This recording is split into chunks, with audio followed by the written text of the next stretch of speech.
To the Middle East now, where Israel continues to ramp up its offensive in Gaza. At least 23 people were killed by airstrikes overnight.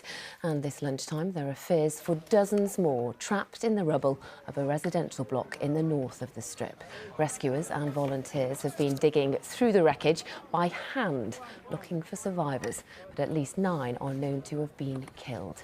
Now, it comes after Prime Minister Benjamin Netanyahu yesterday lashed out at the leaders of the UK, France and also Canada, speaking after Wednesday's murder of 2 Israeli diplomats in Washington.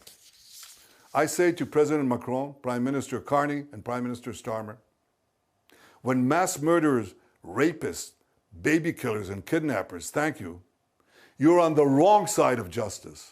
You're on the wrong side of humanity. And you're on the wrong side of history. Now, these leaders may think that they're advancing peace. They're not.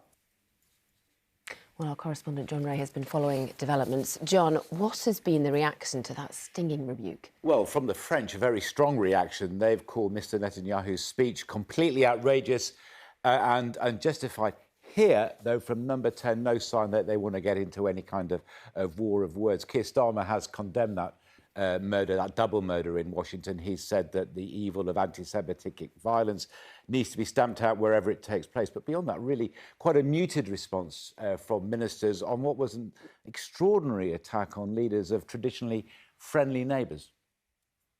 And the case that's been made by the UK Prime Minister and our international allies this week is one that actually would support peace in the Middle East, would support Israel being strong and secure, and would support the Palestinian people being free from violence, free from the terrorism of Hamas as well, and getting the aid that they need to be able to survive.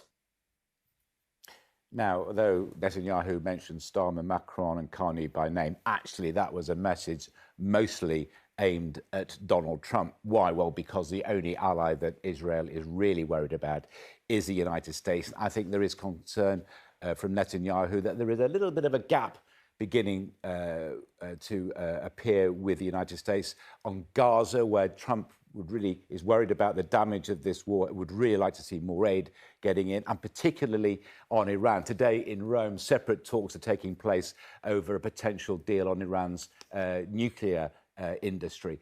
Netanyahu believes ultimately that the solution in Gaza and in Iran is going to be military, but he can do neither without the support of the United States. John, thanks very much indeed.